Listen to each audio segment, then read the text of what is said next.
I'm gonna start guessing. Do you want to spoil your surprise now? I don't know.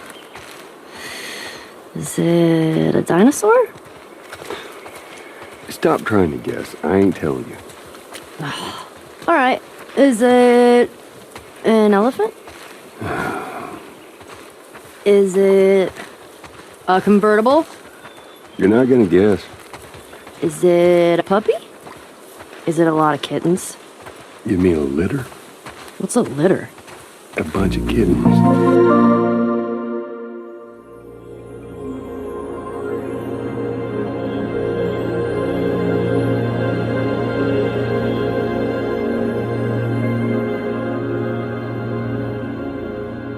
Hello there, and welcome to episode 72 of the Video Game Podcast, PlayStation Pals.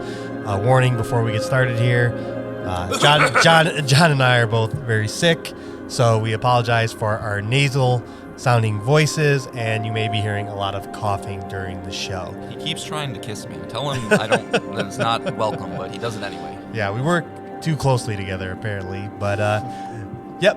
That voice you're hearing is the Garrus to my shepherd, John. Now, John, it is Thanksgiving week here in the States. A year ago, we talked about it was a thing, our things gaming related to give thanks to. And I'm putting you on the spot here. Oh boy, Johnny on the spot. What games or trends are you thankful for in the year 2023? Well, I'm going to immediately take that in a different direction because the thing that popped into my head is I'm thankful, and I don't have it yet, but I'm thankful that the PlayStation Portal exists because it seems like as gamers are getting older, you know, we're growing up, we're becoming fathers. They understand that time is a big issue for us, and so I don't know if that was the reason for this product, but you know, it's not its own standalone console. It's basically the dad PS5 is kind of how it's referred to. So thankful for that, but. Besides That's that, out of left field. yeah, you know, I mean, it's a niche of a niche, and I am that niche, so you know, it's kind of cool. But no, I mean, I am thankful that Final Fantasy 16 was exactly what I wanted it to be. It seems like that's kind of that might be what I'm thankful for. It seems like the games that were highly touted, the games that we had high expectations for, all fucking delivered. And probably more so, Baldur's Gate was better than anybody could have realized. Tears of the Kingdom met and exceeded what Breath of the Wild did, IGN's #1 game of all time. So we're eating good. We're eating fucking good. Yeah, that's a boondoggle. That's Alan Wake 2, that's another one. Oh, that's a boondoggle? Yeah. Nice. Yeah, the same thing, like typed games delivering, right? Like my three top typed games in our beginning of the year podcast were Spider-Man 2, Jedi Survivor, Cyberpunk Phantom Liberty, all great, amazing games. Yeah. And your same sentiment with Final Fantasy 16 is like, that game's awesome. They all delivered, man. And just in general, that this year also provided a lot of surprises, which I think is important when it comes to gaming. Like John and I both have been gaming for over 30 years now. And when you think about like that this hobby continues to hold our interest year after year, and I think that is because of, you know, year after year it's always about the games that, you know, like Final Fantasy 16 and all the icon fights, you know, those moments like that, like you live for those moments and they keep you curious about video games going forward. But yeah, this was also a year again with a bunch of surprises that I didn't think I would like, including Hogwarts Legacy, Street Fighter 6, Baldur's Gate 3, Alan Wake 2, Sea of Stars. I mean, those are all just great surprises that really captured my attention that I wasn't even thinking about when the year started. So, yeah, looking at my starting to think about game of the year, right? We're getting into that time period. It's like I didn't play a bad game this year. Like, you know, I think, and this maybe I'll give a slight tease, and I haven't thought it through entirely, but I think my last ranked game this year, and I love it, is Sea of Stars. So that just really kind of, I think, puts into perspective just how big this year was. You know, if you're into the video game space and you're listening to this podcast, obviously you are. You know, you've seen a lot of discussion is 2023 the greatest year of video games ever? And just that question is being entertained is cool, and I think it is to put that stamp on it. But it's crazy. It's crazy stuff. Yeah, and then just finally, I wanted to give thanks to the podcast, of course. You know, it's another year of us continuing to do this, and we've obviously very much enjoyed doing it. And to everyone who spends time listening,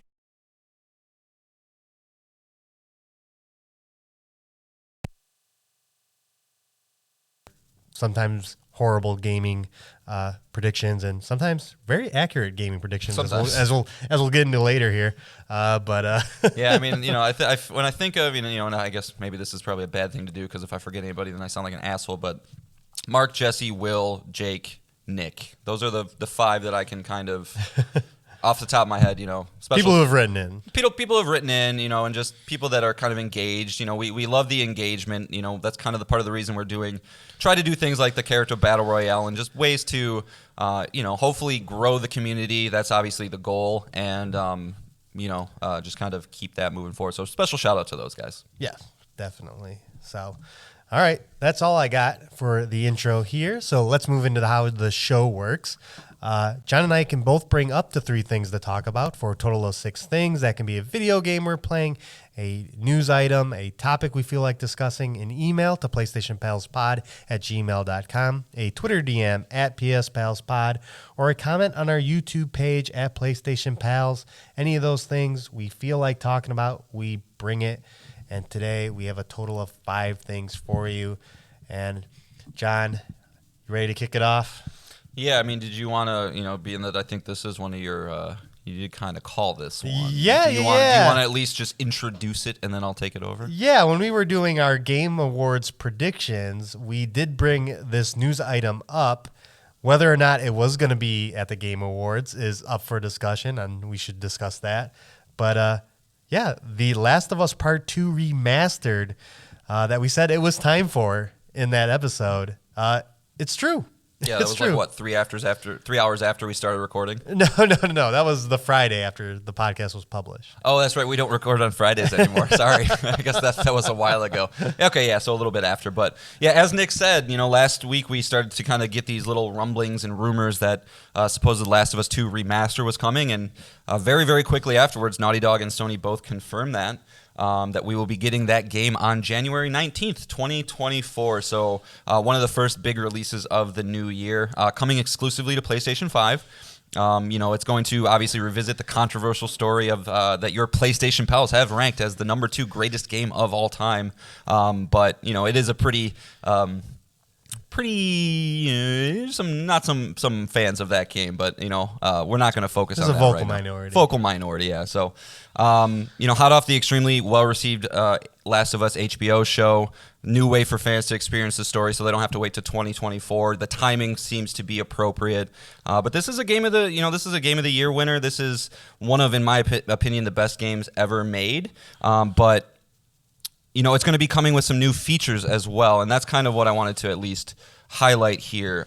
Most notably, you're going to get your up-reses, you're going to get your behind-the-scenes, you're going to get some different skins and things like that, but probably the meatiest part of this entire package is a new mode that is kind of touted as a roguelike addition to the game, which makes me super, super excited, where you're going to be able to go through different runs, get different abilities, get different unlocks, things like that.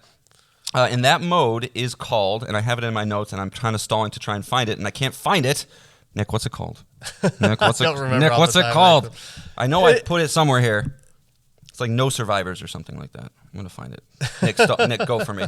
Stall for me. Yeah, so in their trailer accompanied this, and where they showed some footage of this, where you play as other characters. You play as Lev. You play as Dina.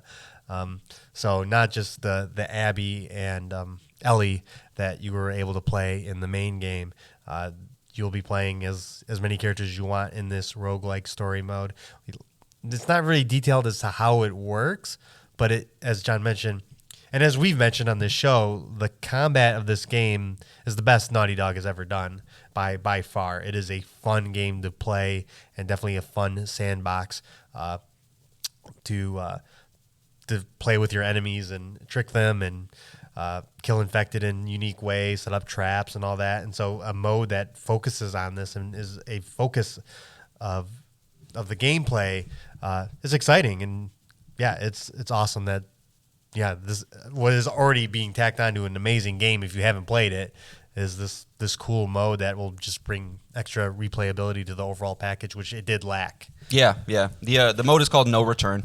I apologize about that, but light on details. But if you're familiar with roguelike games, I think you can kind of infer what you're going to be. Some of the questions that roguelike games typically need to answer is like, okay, are your upgrades and things going to carry through in the next run, similar to something like a Rogue Legacy, or is it going to be more Binding of Isaac style, where you kind of just restart every single time and just see if you can push it how far you can go.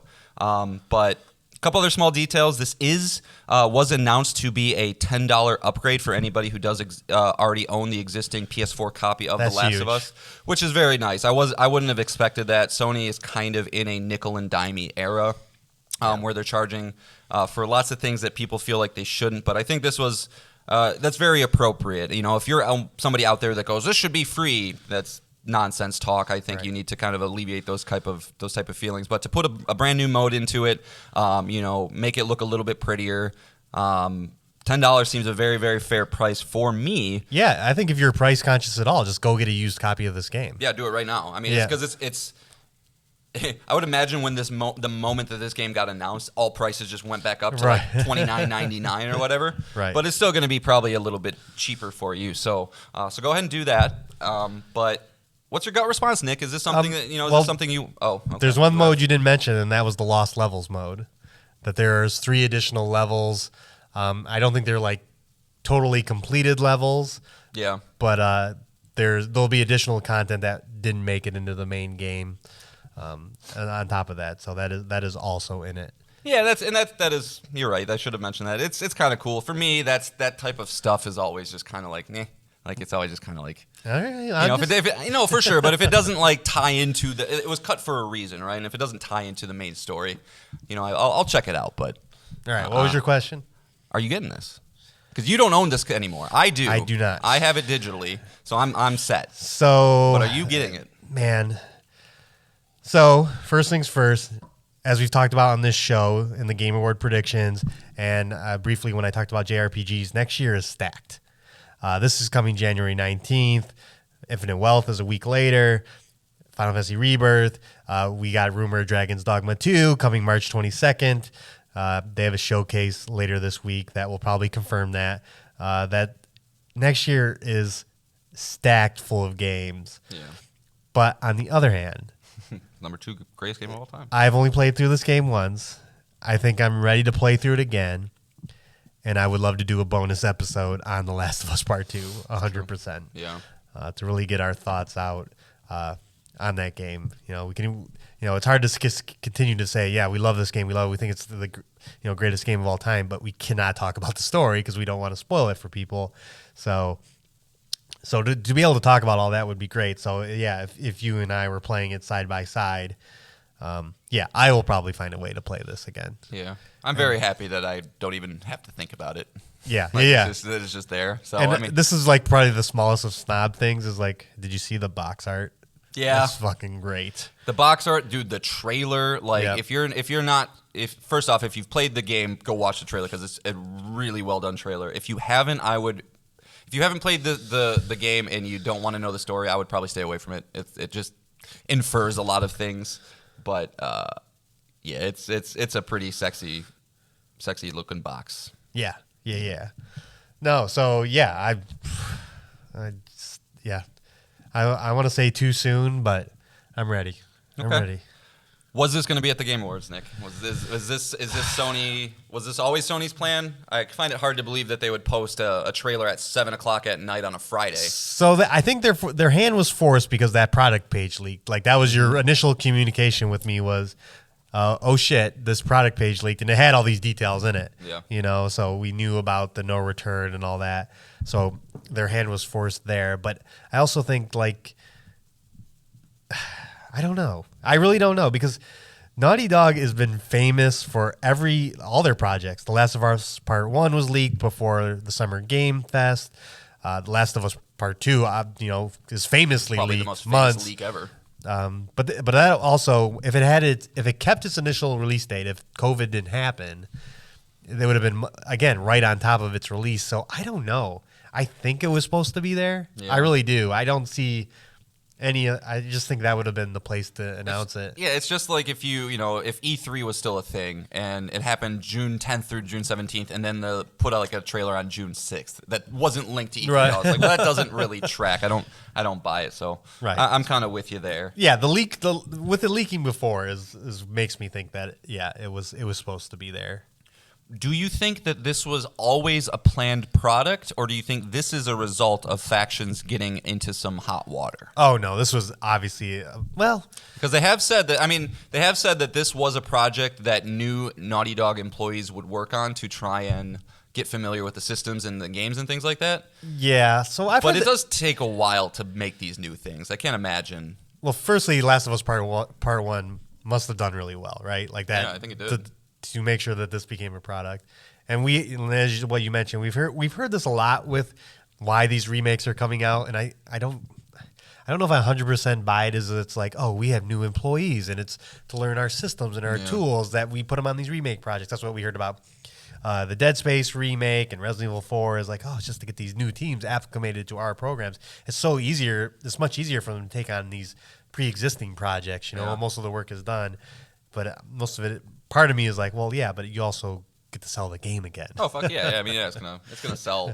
I would imagine it's gonna sell north of 1 million again. I mean, like I said, I mean, it's really well timed. I think with the writer strike, which obviously Sony wouldn't have known about, delaying the show out to 2025. Season 2.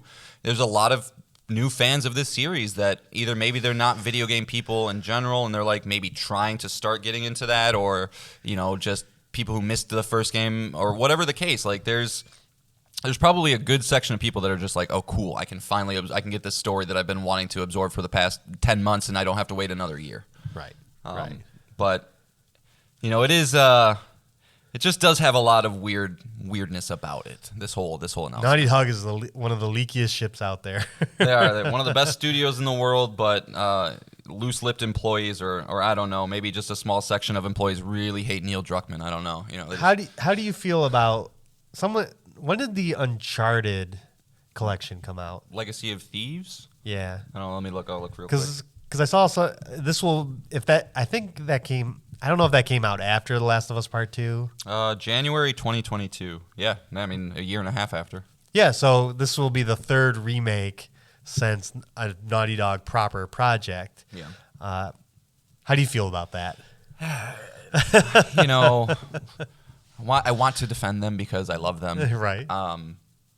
It is getting to that point though. The famous Last of Us 2 subreddit that just loves to shit all over The Last of Us. I've been poking in there because I'm a sycophant. I like to try and torture myself a little bit, but that's kind of been one of their biggest MOs right now. It's just like, oh, here's Naughty Dog again, just putting out another remake instead of making something new.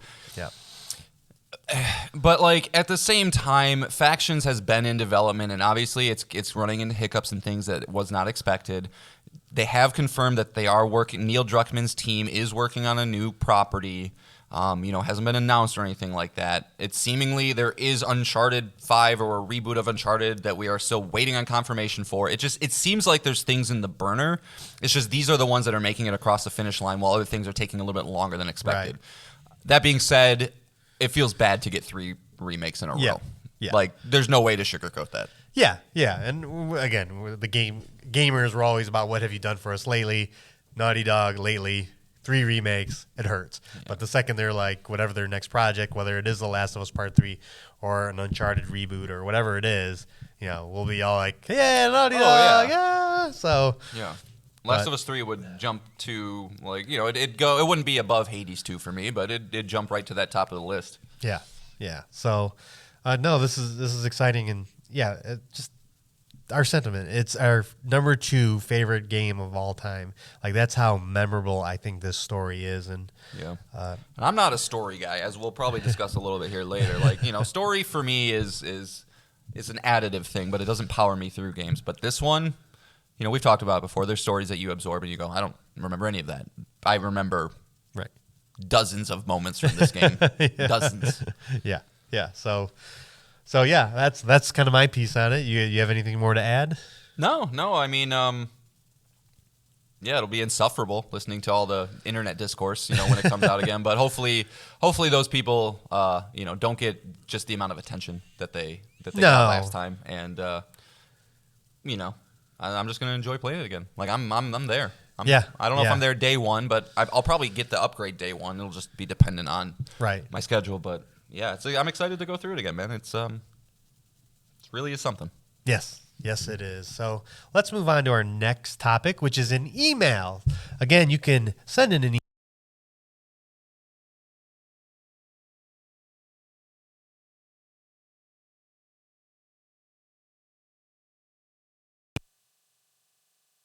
For our character Battle Royale. He voted for Link and Joker. Attaboy. 2 John picks. That's horrible. What the fuck?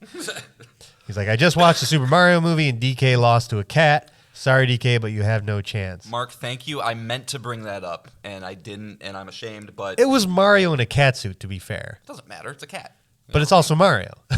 Yeah. Mario who got... Mario would beat any Nintendo characters. Well, not in the Battle Royale. No, which is shocking. But he also had a question. He said, if PlayStation does a year-end wrap-up this year, which they are 100% doing for sure, what do you think will be your 3 most played games of the year? Ugh. Then and when it's released, you can see if you were right. He did submit his.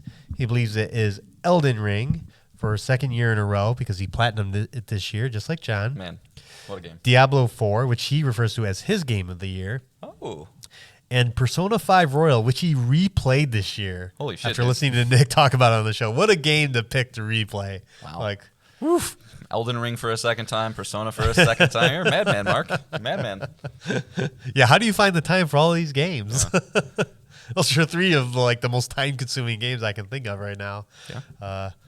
Jealous. So we can go one by one here, but John, and I know your account is compromised.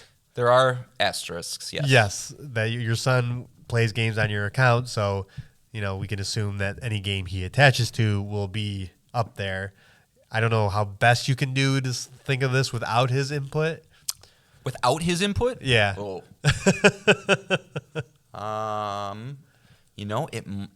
It's possible it's the same. Okay. Because I have 3 games in my head that I think I'm not as confident in the order of them. Okay. I'll start with one. I think my number 1 game will be Rocket League.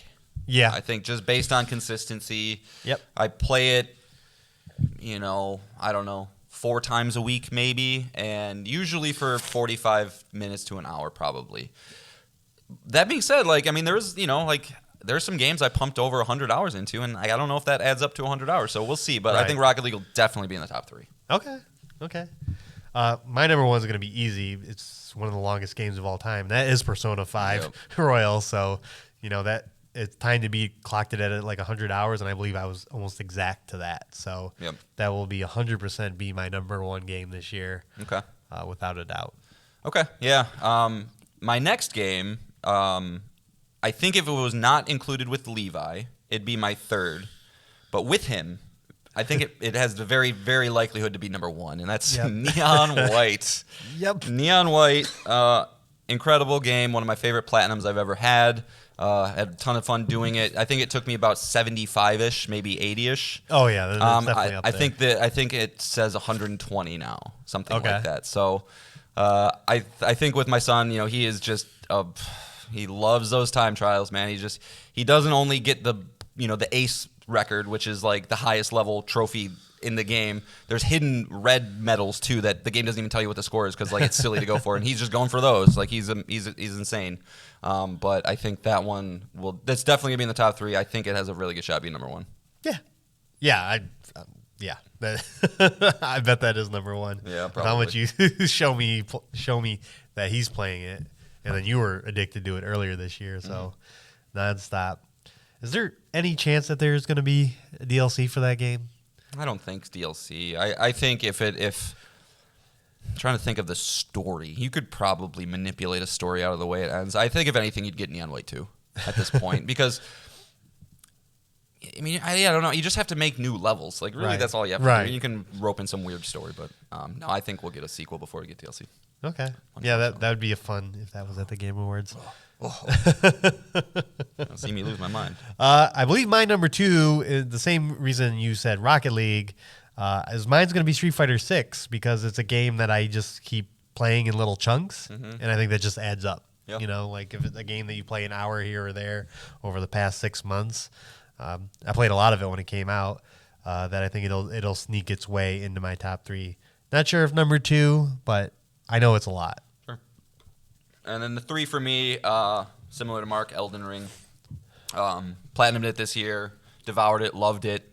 Not much more to say about that game in terms of how consuming it is and how you just really can't put it down once it gets your hooks in you. But probably around 100 hours this year, I would say, because I did have a little bit of time on it from last year. But probably right around there. Okay.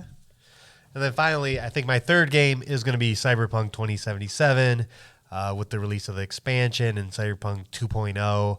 I keep dabbling in the game. I've seen all the endings for Phantom Liberty, which means replaying like the final fourth of that game over and over. So I think that'll sneak in there to be in the top 3. So anything trying to get its way into the 3? Like, is there anything that you... I was trying to think how long it took to beat, like, Jedi Survivor, like, to get the platinum. Final Fantasy 16 was Final 40? Yeah, Final Fantasy maybe? 16 is also another one that might sneak in there. Because I did do everything that you could in one playthrough. Those are definitely other options. Okay. Yeah. Yeah, I don't think there's any chance that any other... Those are my top 3 games. I'm pretty sure about it. Yeah. But yeah, it'll be exciting. Yeah, we're pretty close to that coming out. I don't remember last time it did, but I think it was around in December. Yeah, that we're able to do it. So. Yeah, those are because it gives you the top 3. You get like a little dumb trophy based on your genre that you played the most of, and other sorts of trophy data, things like that. So, new avatars. Yeah, so I mean, I think last year, obviously we went over ours, and we encourage anybody listening now, keep that in mind when you get yours. Send it over to us. We'll judge you on air. Yeah, we'll judge you hard. All right, let's move into our next topic, John. Sure. So teased last week, I did finish a game, and we're going to talk about it. You ready to talk about it, Nick? So Cyberpunk 2077, Nick's game of the year last year, beat out God of War Ragnarok. I was able to get through it and have a lot of thoughts. So just kind of just start off here. We've said it many times before. Incredible world building, incredibly realized, alive city in Night City. One of the most impressive.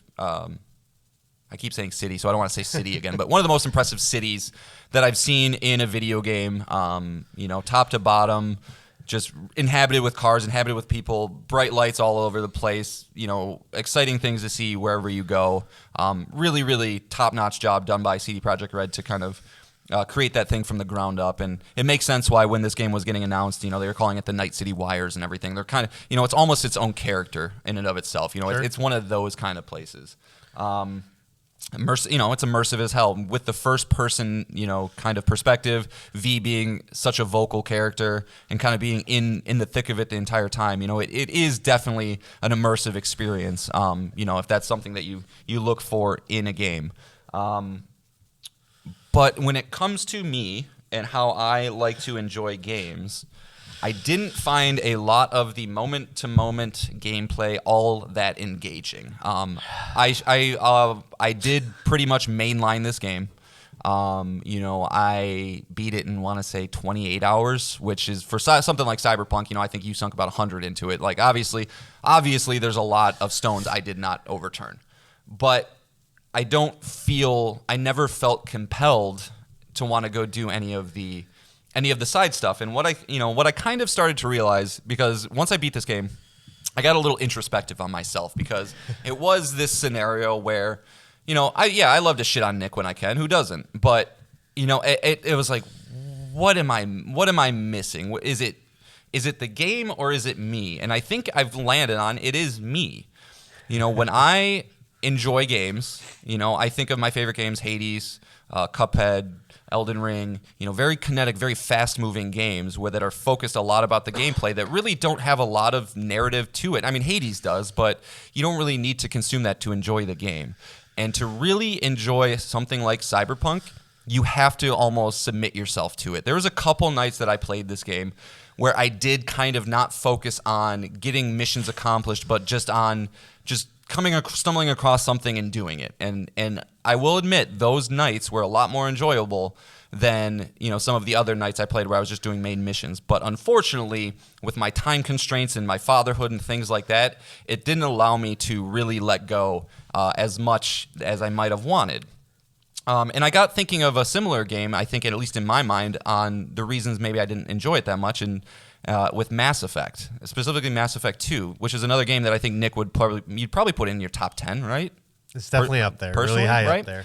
And it's another game that I see why it's held in such high regard. The character work and the relationships and the things that you kind of, the relationships you foster over the course of the game, it is incredibly well done. It's just nothing that I have personally ever really been that invested in. When I'm playing and sitting down to play a game, I want to unlock awesome fucking abilities, new ways to play the game, new ways to, kind of maybe do the same type of loops that I've been enjoying. And I felt like Cyberpunk, from the moment I picked it up, I was trying to get headshots, and from the moment I beat the game, I was trying to get headshots. I never really found a skill tree that felt gratifying to, there's the double jumps and the dashes, but they never felt like it changed the game too much for me. I didn't really like the hacking system, so like that was just kind of a huge side of the combat system that I just never even really wanted to engage in. And I kind of want to call those like extras in a game, right? Like Cyberpunk, when you boil it down, it's a first-person shooter, and it's a good first-person shooter. But like Elden Ring, when you boil it down, is a third-person melee combat game. But it's all the extras around it that really elevate it to what I like: the sense of discovery, the unique enemy variety, the large-scale boss battles. I don't really need a strong narrative, right? Like Elden Ring, there's narrative to be there if you want it, but like that's not what gets me excited to boot it up. I was never excited to boot up Cyberpunk, which was always kind of a bummer. But I really think it just comes down to, this is, unfortunately for me, just a big genre of game that I think it's hard to reach the heights and find the things that I like about an open world / large scale video game. I don't know if that makes sense, but needless to say, like, yeah, I think the main draw was the characters and relationships, again, which I didn't, like, honestly, by the end of the game, I was just like, I don't even view it. You're just kind of you just sound like you're mad about everything, and Johnny Silverhand is taking you over, and I thought the main enemy of the game was Arasaka, and like you don't even see him again until the very end, and it's just, I've never felt such a jarring shock of when it's like, okay, you're at the point of no return. Like, do you want to continue? I'm like, are you kidding me? I thought I was like literally maybe halfway through, is what I felt, because like, and again, I want to make sure that you understand, the audience understands, this is under the blanket of I mainlined the shit out of this, right? I didn't really allow myself to get too immersed, but because the gameplay loop wasn't satisfying for me, I just never really wanted to. So I don't know if you have questions for me, Nick. I imagine you do, but this is for me a 3 out of 5 on a personal level. I think it's a better video game than that, but for me, it's just not my jam, so to speak. I know, but I know it. I know I am not.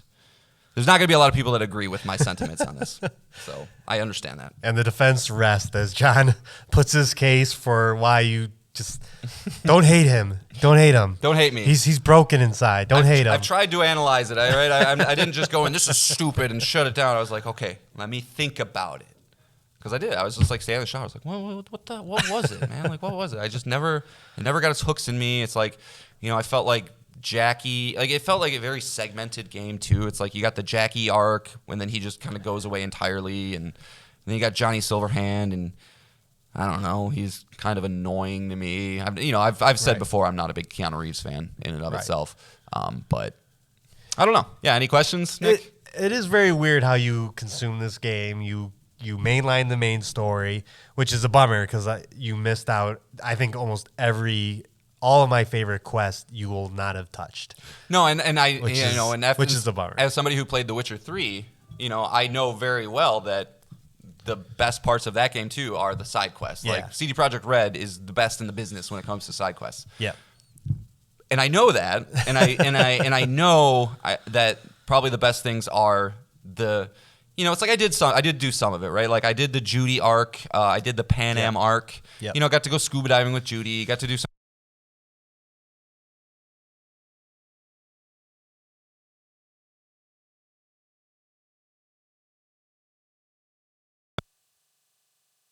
first-person shooter guy. I don't play Call of Duty. If I were to say my favorite first-person shooter is probably Neon White, I guess. But like Doom Eternal, like that kind of thing. So yeah, it's just. I think it's a me. It's me. It's not me. It's not you, Nick. It's me. So yeah, that is a big part. I think, like I said, I think the best content is not to say that there is not good content in that main story. If I was to say probably my top 10 favorite quests in the game, I don't think any of them would be in the main story.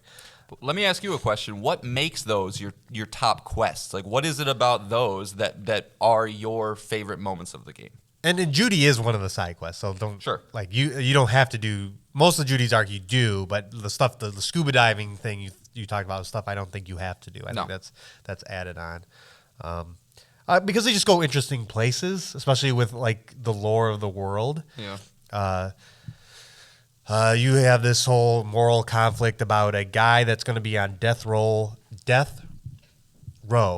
and he wants to record his death as a brain dance. As you're familiar with brain dances, right? It's basically you're feeling what they feel during the moment, right? So if someone's having sex, their brain dance would be you'd be feeling the same emotions and ecstasy that they're having while having sex. Well, so this guy's going to be on death row, and he's going to brain dance his death, and there's kind of this whole moral conundrum because obviously people are going to profit off of that, and he's trying to do this as a religious movement. And again, like quests like that where they're really morally gray. So you would say it is all pretty much narrative based. Yeah. Okay. That's fair. Yeah, that's fair, and that's kind of like We'll touch on gameplay in a minute, but yeah, I think like you missed out on two of the bigger side characters too, River Ward and Carrie Eurodyne. And one of the best stories in the game is Johnny Silverhand's forming his band back again, and that's a question that you just didn't see entirely, right? So I think missing a lot of that side quest, it does help because like I said, that's I'm gonna one of my strongest pushes for this game is obviously the immersion, which you definitely saw, but also like I said, the writing and the storylines and where they go, and it bums me out a little bit that you didn't get to see them, so we could kind of talk about them. For sure. But and then also on top of that, when you told me which ending you got, and it's mostly considered the worst ending in the game, I was also like, "Oh, I don't even know if I said, dude, that ending I hated that." Yeah, ending. well, like I said, it is considered the worst ending in the game. So, sure. So that also on top of everything else is like, oh wow, you really that was the last ending I got because. All the endings are tied to trophies, so that I had to get all of them. So that also, on top of that sucks. And going back to gameplay, did you ever try and play around with it?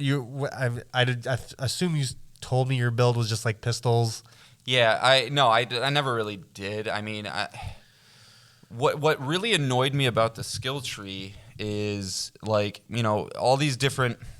Right, you level up two different things, right? You level up your perks or whatever, or your abilities, and then the perks within those abilities. Yeah, like your stat points first, and then they unlock perks. Yeah. And there was just a lot of times where it's like, okay, cool, I can unlock this thing. That sounds cool. Oh no, that's only for SMGs. And I'm like, I don't fucking, okay, I'm using a shotgun, and in the shotgun, it's just you can get the ninjutsu thing, right, where you can sprint while you're crouching. But I'm not a stealth player anyway, so that doesn't really do anything. And I think again, what to compare it back to Elden Ring, one of the things that I was very thankful for when I played that game is I really took to heart the idea of going into the game with a build in mind and tailoring my character to that build, as opposed to just like putting point assignments to whatever I was feeling in the moment, right? Where everything's even, and then you can't really excel at one thing because everything's even, and the game's based around getting a couple of these stats to the top tier so you can have fun with it. And I think Cyberpunk's the same way. Yeah.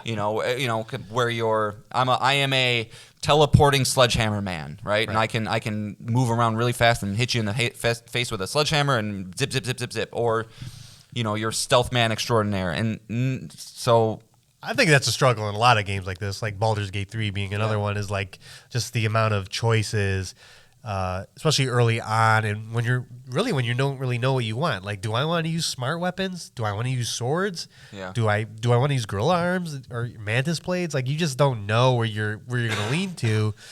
So, like you're to your point, and I agree, is like I found myself sitting on a lot of points because I was like, I just don't know what to spend this on right now.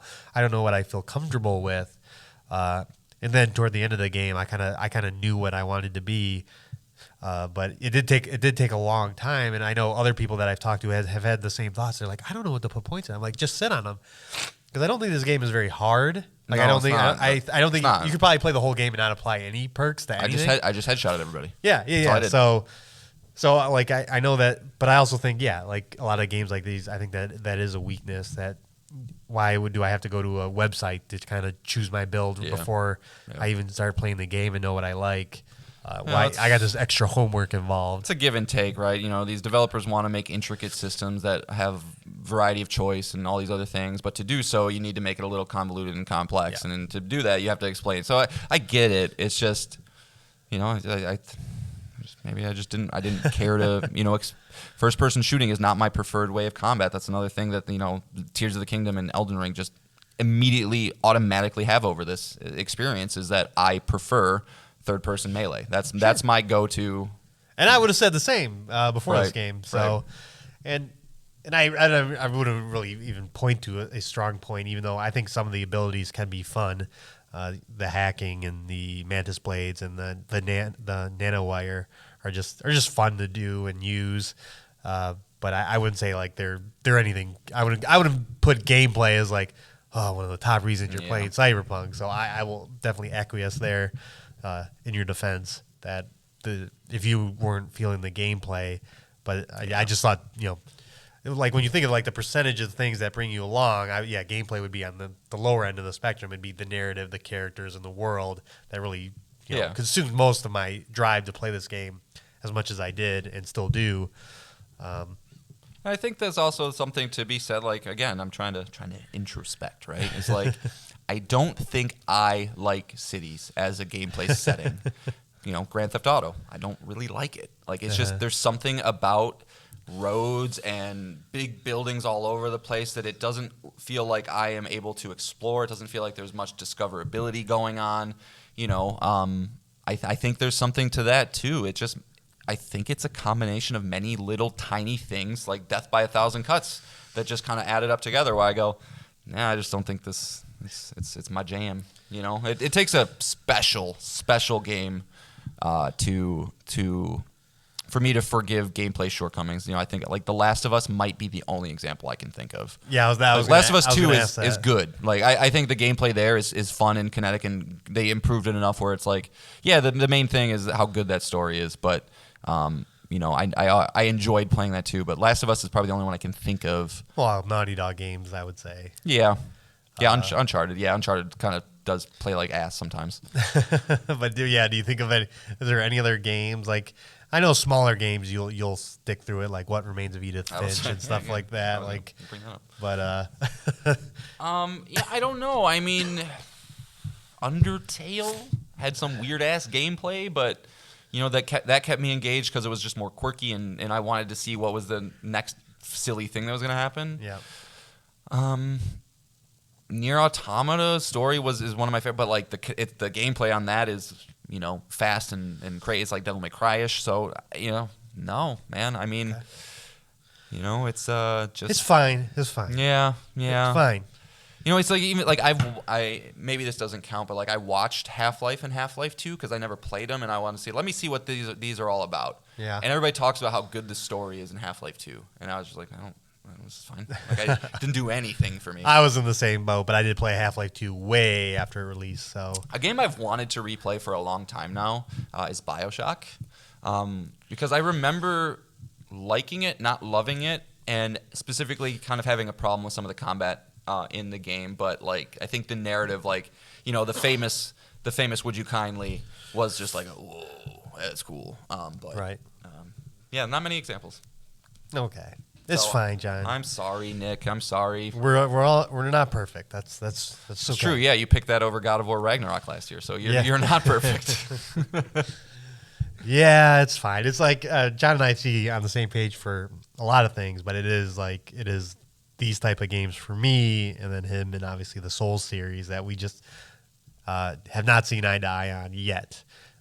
So we'll see. You've never played Bloodborne, right? That's the one you never played? No, I never played Bloodborne. Got to get a 60 FPS patch for that. Yeah. That's the one that everybody says converts them. Yeah, Jason Schreier. Colin That was his Moriarty, game. too. Yep.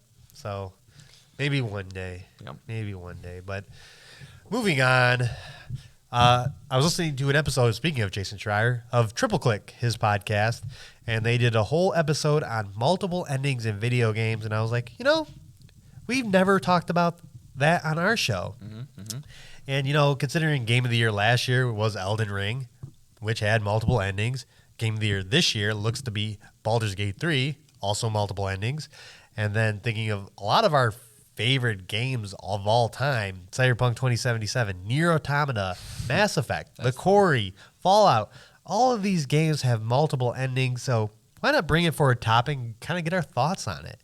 And we'll start here, John, is like, do you like games with multiple endings? I instinctively want to say no. That's fine. But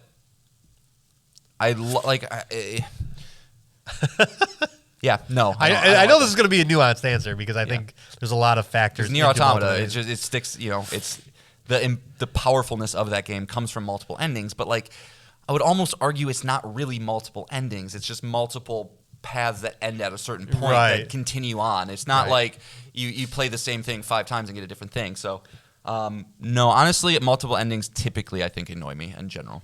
Okay, I was going to ask. My first question was like, do they stress you out? Like the fact that they don't stress me out, but it's just like, tell me the fucking story you want to tell me. Like I would rather have that than like this. It's like kind of what I had to do for Elden Ring. It's like cool. Like there was one ending. Spoilers for Elden Ring stories, I guess, where like you kind of like just burn the fucking world, right? And I was like, this is kind of cool. Like I'm kind of happy I got this little extra ending, but to get that extra ending, I had to do some convoluted ass thing where I found this door at the bottom of a weird spot that nobody would ever go to, and had to be completely naked. My character couldn't have any equipment on or something, and it's just like, why are we doing this? Like, and if you tie it to a trophy, it's just kind of annoying. But I was going to ask, does the existence of online guides help with online endings? Because same here, they stress me out. And usually because of games with multiple endings, like they said, there's always a point of no return. Yeah, there's a lot of steps to get to those endings in the first place. And I think if you went into Elden Ring blind, it's like you would have never found it. Or even just like a story-based game like a Mass Effect or Cyberpunk. It's like, you could just miss out because you chose one dialogue option and you didn't know where that was going to lead, and then all of a sudden it locks you out of things, and the story goes away you don't like, and it's like, oh shit. But I do know that I use online guides a lot, especially if I have choice paralysis. Especially in Baldur's Gate 3, I was like, just tell me. Just tell me me what to do. Yeah, just let me know. Not that I'm specifically looking how to get to an ending in Baldur's Gate 3, but I know like it's in the same vein of like certain quests and how to get to a certain ending of those specific quests. That I have to look at a guide, or it just sucks. So yeah, I'll tell you what, I'll give a lot of credit to those like early video game facts people that were able to like write the game guide for Chrono Trigger with 19 different endings. Like, how did you figure that out? But yeah, I agree. It's just I don't want to have to worry about like make sure you don't pick up this item until this point of the game, because if you do, you're gonna. Right. It's like it is inherently dumb. But again, going back to the love of my life, Nier Automata, it's like I love the way they did that, because you start that game. I distinctly remember this as I started the game, very first level, probably 12 minutes in, I took a right instead of a left, and then they're like, "Oh, I guess you don't care about saving the world." The end. I was like, what just happened? And like, it was quick. It stumbled across it. Wasn't stressful. You can just kind of do the thing real quick. And similarly, right? You do one character's arc, then you do the next character's arc, then you do the next character's arc, then you redo one of them, and then like, cool, you get the different endings, but they're all connected. But if you're doing it in a way where, it's just like based on this choice you made here, based on that choice you made here, based on if you did a romance relationship with this person, if you did a romance relationship with that person, if you did, I don't dig it. Not my style.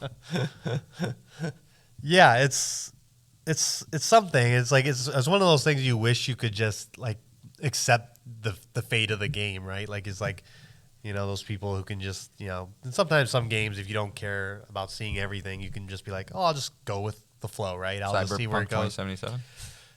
For the most part. For me. Yeah. No, I mean, that's why I don't care what ending I get. Yeah. Well, I definitely did that for like my first playthrough. Is like I just played it out as I felt would be best. I wasn't specifically looking for any outcome. But yeah, it's interesting. There's not a lot of games that do it, but as we mentioned from just those lists, it's like those games usually do pretty well. Yeah, another kind of tactic I think I kind of like is like the way like Until Dawn does it, where and that inherently is just a narrative game, right? And like so you know what you're getting into the moment you go into it, and like just knowing that depending on who's alive, who's dead. I never felt stressed throughout any of those playthroughs because I'm just like, this is one where I can let Jesus take the wheel, right? And like whatever happens, and I felt fine with that. But when it is a little more gameplay oriented and things, and you just start to stress about unnecessary things. Yeah, and I think game length like factors into it too. Like a Baldur's Gate 3, where it's like a 50-hour, 80-hour playthrough. You're more concerned as opposed to the Quarry or Until Dawn, where it's like an 8 to 10 hour playthrough, and you're like, oh, okay, yeah, that happened, and then I'll just go back and see what happens in another playthrough. But they're interesting, that's for sure. And I don't.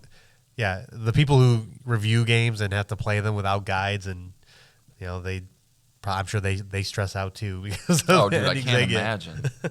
Well, that's like, I'll tell you what. I also hate those stories that are like, this game has 17,000 endings. It's like, no, it doesn't. No, it doesn't. It probably you might have one different line of dialogue.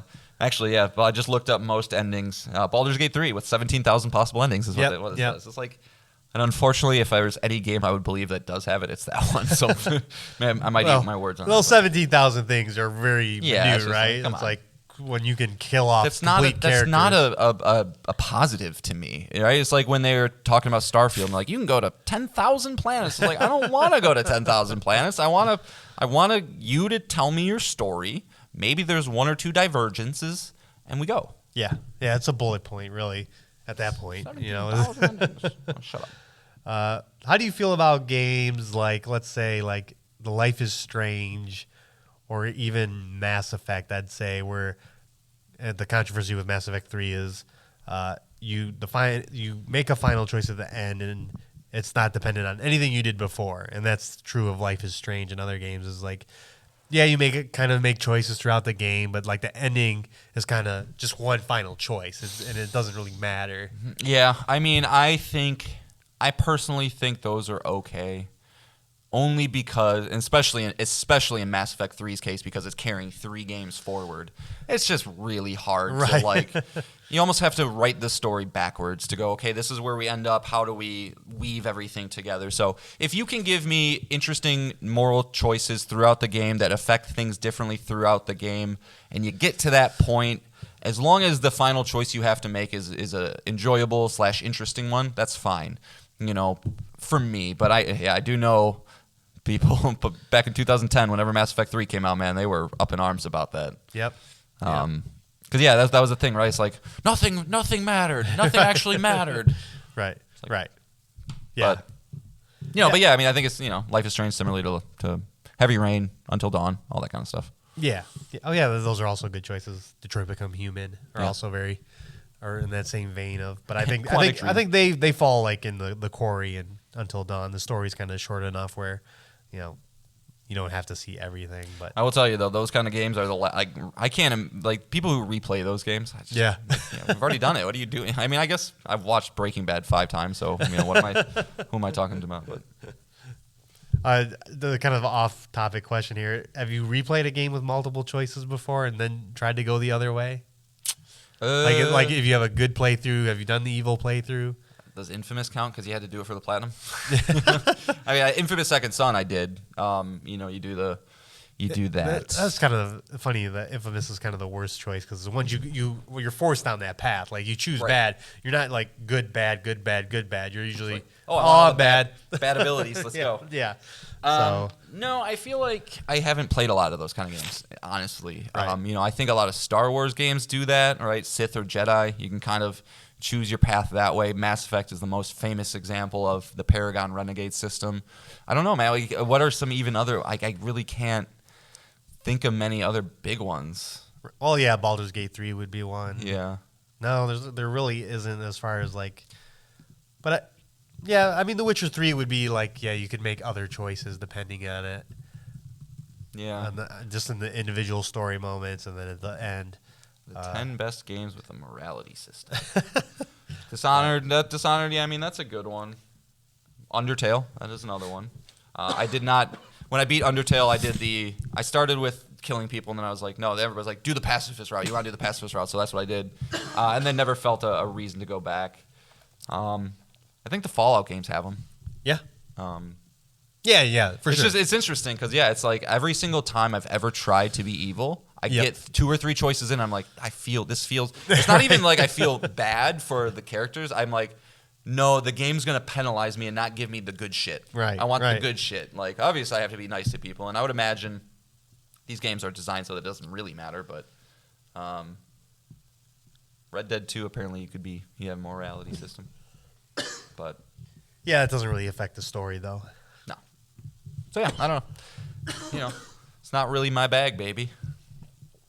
Nick's dying. Yeah, Just sorry. I apologize for the coughing.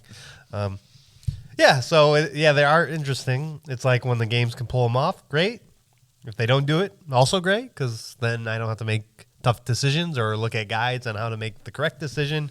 I mean, yeah, that's not to go back to Cyberpunk, but like I almost wish it told me clearer that I was making decisions, because I feel like that's part of it was just like, do you want to go, I don't know, some down like some corpo path or the other one, but like I never felt like I was making a decision. I just thought I was like just talking, and then like all of a sudden that has incredible ramifications. It was like talking to Meredith early in the game, and they're like, she's like, do you want to help me? And I was like, yeah, I'll help you. And I go help her, and I'm talking to her, and then there was like this dialogue choice late in the conversation that was just something like, well, do you want to come with me, or do you want to, I don't know, like go do something else first? And I was just like, well, I'm going to go do some other stuff, then I'll come back and help you. And I chose that one. And they're like, well, she's like, fuck you. Like, fine, don't help me. And I'm like, no, that's not what I thought this was just, I'm sorry, I didn't understand the implications.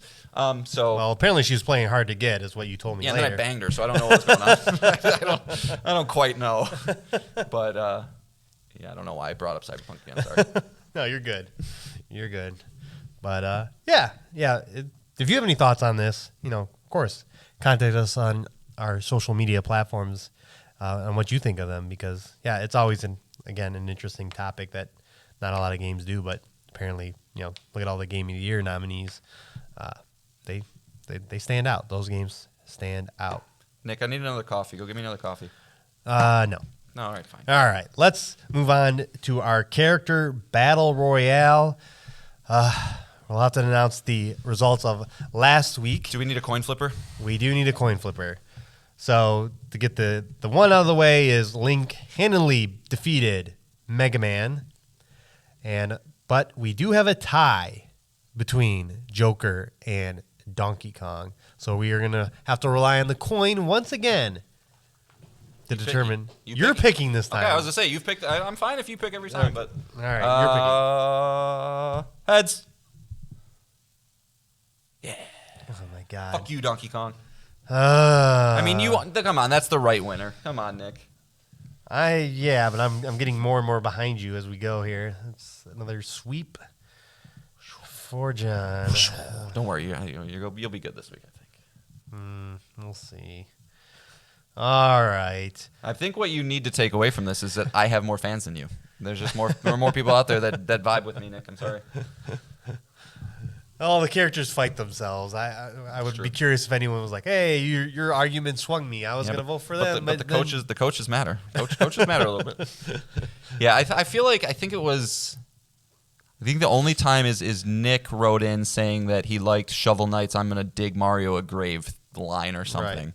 Right. But yeah, we're not actually debaters, so we're just trying to have fun. But yeah, so this week we got Commander Shepard. That we just finished talking a lot about Mass Effect, going up against Ratchet and Clank, and we have. Oh no! Did I? Clive Rossfield versus Jin Sakai. Did I delete my? No, oh no! There it is. Whew! I deleted my notes. Yeah, that would have been great. Yeah, it would. All right, so I believe you went first last. Yeah, time. I think you're first. You get to choose the matchup, which one you want. Oh, we just go with the Ratchet versus Commander Shepard. Okay. All right. Ratchet is a Lombax who is street smart, gadget smart, and one of the deadliest characters in the galaxy. While Commander Shepard has experience with aliens, he has not dealt with an alien with an arsenal quite like this. Ratchet has used over 100 different weapons in this franchise, with each bringing its own bizarre mechanic for Shepard to overcome, including the Rhino, which summons a portal from another dimension to pull a giant object down on the target, the Glove of Doom, which summons minions to attack and bite, best weapon in the game, the Topiary Sprinkler to slow the enemy down and cover them in roots, and of course he has the best companion in Clank, who is also there to assist him with mobility and helicopters. But finally, the best gadget in his arsenal is the disco ball grenade, which is just going to make Shepard dance. And we all know Shepard loves to dance. So, he'll dance and it'll be over. End of story. Got to bring up the Discotron. Got to do it. All right, Nick. Commander Shepard, one of the most convincing, and he can convince anybody to join his team. He was able to convince the Invisible Man the Elusive Man to go against his. God damn it, I'm fucking this up. To fight against his indoctrination, he was able to convince Saren to do the same exact thing. He's able to get people into a group and coerce them to do what he needs to. Ratchet is a space fighting pilot. This is exactly the type of person that would respect Commander Shepard, that would want to join his crew, that would be able to be convinced from him. And I heard you just kind of mention only weapons, Nick. That's the only thing Ratchet has. He just has weapons. And I got 2 words for you: Geth Shield. He puts up a Geth Shield. He can really reflect anything. The only thing that could get him is that Discotron. So I'm kind of mad you brought that up. But he's also abilities with biotics. He can use telekinesis, kinetic fields, spatial distortion to create a shifting mass effect fields, which rip any particle thing apart that enters it. I think Ratchet dies. I really probably should have had my notes up before I started talking instead of trying to find where they were. But that's okay. It won't matter. Rookie mistakes. Scoreboard. All right. Jin Sakai versus Clive Rossfield. All right. Clive Rossfield of Final Fantasy XVI, firstborn son of Rosaria's ruling family. He has spent his whole life since a child training to fight. So he is a master of sword combat, using a long sword to cut down his opponents with a devastating moveset. Some would say he outclasses Jin Sakai in that respect. But what makes Clive the best character in this entire league? He is the master of icons: Ifrit, Phoenix, Shiva, Ramu, and more. The ability to use their abilities to augment his combat abilities. He can dash, he can grab you, he can shoot beams at you. Any of these icon abilities just put him in an entire league entirely, and he has the ability to switch between them mid-combat. And finally, he has the ability to turn into Ifrit himself, the giant icon. He can overcome anybody. And, of course, he has the best companion, Torgal the dog. So Clive Rossfield will defeat Jin. Man, back-to-back companions at the to close out your comments. I'm all about the good companions. I know you are. I'll admit, Nick, this is a tough one. Jin Sakai, he seems to be outclassed in a lot of different ways, but I will not submit that he is outclassed in the blade. This is a samurai master. He is anybody who's seen any type of samurai movie knows just how patient and calculated these people are with every single move that they make. Clive is going to take some time to have to get his icons out. He's not going to be able to just summon into Ifrit immediately. Jin Sakai is going to be on top of him and cut his head off with his samurai sword immediately. He doesn't have time to use that, so we can just kind of negate that out of the conflict, I do think. He's definitely flashier, but again, Jin Sakai's patience is unrivaled. He's just going to find the perfect moment to strike. If you've ever played Ghost of Tsushima, a lot of his fights are just one shot, one kill. He's going to be looking at Clive. Clive's going to move towards him, cuts his head off right then and there. It's not going to even really kind of matter. He's also got incredible stealth abilities. He uses smoke bombs. He throws a smoke bomb. Boom, boom, bang, bang. I'm behind you. Boom, cut your head off. Whooshing again. It's just there's so many different ways that Jin just gets to him immediately.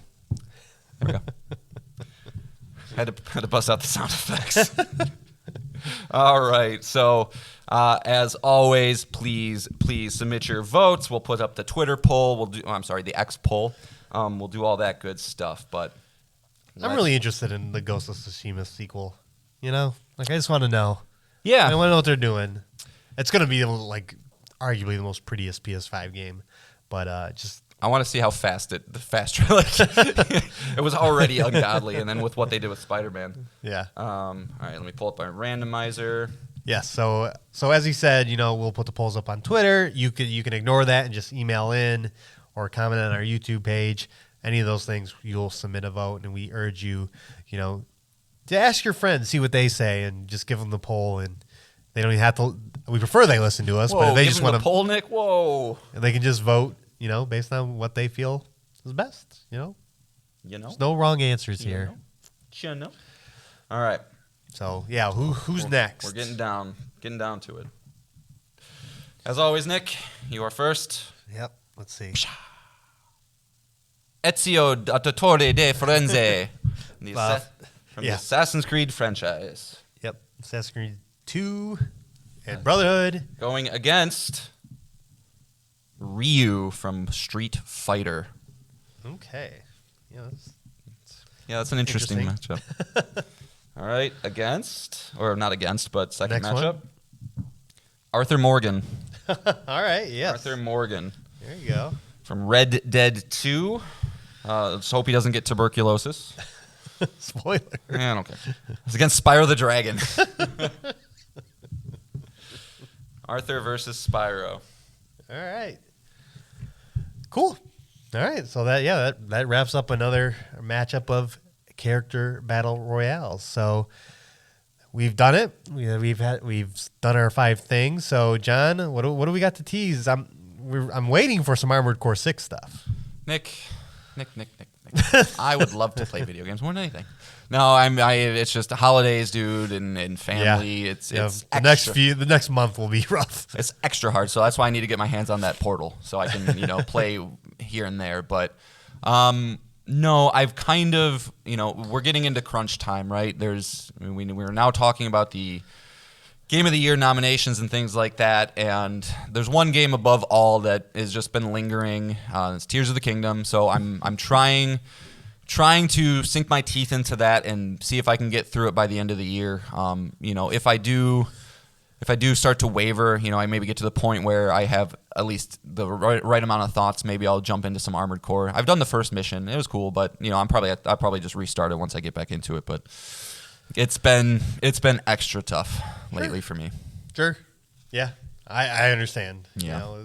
I had a John weekend myself, and I haven't played video games in 4 days, so yeah. I'm jonesing. So on my end, I really don't have much to say. I want to get into Baldur's Gate 3, but I'm kind of intimidated. Mm-hmm. I'm going to probably need a little more time. It's only going to get more intimidating. Yeah. The intimidation level probably will not change, but also I've been eyeing Aliens Dark Descent, which is a game that came out this year. It's the tactical one, right? Yeah, it's a tactic one in which your soldier's psyche plays a factor. Out of all the games that have come out, we just saw one Fireteam Elite Aliens game.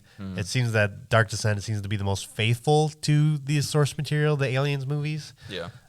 So which is exciting, and it's just something different, and I'm always for. Well, and you're an XCOM boy, so if you got. Well, I really like the first one. I never Sure. played the second one, and I did beat earlier this year. Marvel's Midnight Suns. Thank you. You're Yes. so that's been I've been kind of eyeing that, and just the PlayStation Plus extra games came out, but they're nothing special, so nothing to see there. So. No, I mean, and I still want to get Super Mario Bros. Wonder at some point, but Yep. Yeah. Yep. But other than that, there is that, as I mentioned at the beginning, or while we were talking about The Last of Us Part 2, is that we are getting a showcase for Dragon's Dogma 2, which will most likely confirm that release date of March 22nd, but it'll be fun to see a big deep dive into that game. Those are kind of fun, when we got that Final Fantasy 16 one earlier this year, or even the Spider-Man 2 one, where they just kind of go over the systems and how everything works. It's just, Yeah, Grand Theft Auto is going to need like a 4-hour one, I think. There's so much to go over with that game. maybe next year for that one. But, it would be the first trailer. But if anything interesting comes out of that, we'll discuss it. As again, that's probably up there as one of the more anticipated games. And as we continue to say about Capcom, is they don't miss unless it's their not since Resident Evil 6 and Exoprimal. But we won't talk about that. Yeah, that was a weird one. Yeah, but so that's it, John. What song do we got? We have, so this is kind of like it's technically a video game song, so it's going in there, but it is like kind of a bigger band. But Whirring by The Joy Formidable, which is from the Hi-Fi Rush soundtrack. Banging soundtrack top to bottom, mixture of original content as well as licensed tracks. This is one of the licensed tracks, but it comes at probably, in my opinion, the best part of the game, so it hit me extra with a little. Yeah, best score nominee and 5 nominations overall at the Game Awards. Yeah, it's like third or fourth in terms of most nominations. So. I don't want to derail us too much, but I had this thought. We were going to do like more Game Awards musings, but I didn't think it was worth to do another topic. But thinking about Hi-Fi Rush, was it a mistake to shadow drop that game? Probably, yeah. I mean, but at the same time, games don't sell right, on like Xbox. It didn't matter on that platform. So, like, in terms of making money, I don't think it would have, mattered that much. But it could have gained, it could have benefited from a preview cycle. It could have benefited from some IGN articles and things like that, just to draw up the excitement. But no, it was good enough though that word of mouth carried it. I think to the peak that it probably would have gotten to, no matter what. Yeah, and who would have thought that game would, again, on the Xbox platform, carry the most nominations? So kudos. Not Todd Howard. He didn't think. Yeah. So yeah, and the soundtrack's awesome. I've been listening to it since it got its nomination for best score, and I'm like, wow, yeah, this is. God, I want you to play that game, dude. Like I was trying to look at some clips just to maybe use for the show, and it really is. It's a wholly unique game that you should play. So yeah, that's so yeah. It's the one game I wish was on PlayStation. I will give you my Xbox. I told you this. I don't want it. Okay, fine. It needs more games. Then I'll borrow it. So enjoy the music, and again, we appreciate you listening. We give thanks to all of you. Enjoy if you're in the States or Canada, enjoy your Thanksgiving time. I believe it's already passed for Canada, but I don't remember. And Jesse, do you guys do anything in New Zealand? Like anything cool? Anything weird? You guys eat a bunch of kiwis? I hope that's not offensive. I don't think it is. Yeah. Oh yeah. On that note, again, thank you all for listening. Again, we will be back next week with Up to 6 Things. Goodbye, guys. Later.